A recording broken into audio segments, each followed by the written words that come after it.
Jeune homme étudiant en médecine américaine est passionné par la spéléologie depuis l'enfance. À l'automne 2009, il décide d'explorer la grotte de Nutty Putty, près de Salt Lake City, avec son frère et quelques amis. La grotte est connue pour ses passages étroits et ses labyrinthes souterrains. Le groupe descend prudemment, l'atmosphère est joyeuse. Mais le jeune se trompe de passage, croyant entrer dans le célèbre Burt Canal. Il s'engage dans un autre tunnel plus étroit.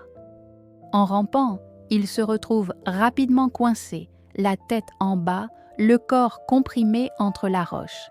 Il est bloqué, incapable de bouger, piégé à une profondeur de près de 20 mètres sous terre.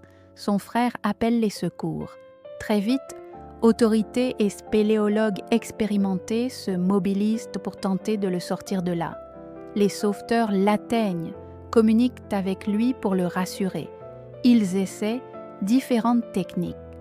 Cordes, poulies, tentatives de déplacer les pierres, mais la configuration du tunnel, extrêmement étroite, limite chaque mouvement. Le jeune reste lucide. Il donne des nouvelles à sa famille, qu'on a pu joindre. Les heures passent, l'espoir s'amenuise. La position inversée du jeune entraîne de sérieux problèmes physiques, difficultés respiratoires, mauvaise circulation.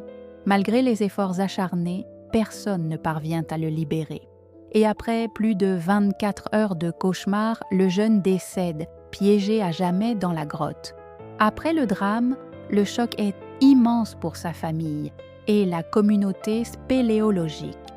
Les secours quittent la grotte, impuissants face à la situation. Le tunnel où John est resté bloqué devient inaccessible et la grotte est immédiatement fermée au public. La grotte de Nutty Putty ne rouvrira jamais. L'entrée est scellée avec du béton pour empêcher quiconque de s'y aventurer à nouveau. Le jeune repose désormais dans ce lieu, devenu symbole de prudence et de respect pour la nature sauvage. Son histoire marque à jamais ceux qui l'ont suivi, rappelant la beauté, mais aussi les dangers du sous-sol. Depuis, la spéléologie est abordée avec davantage de vigilance et le nom du jeune homme reste gravé dans la mémoire de tous les passionnés.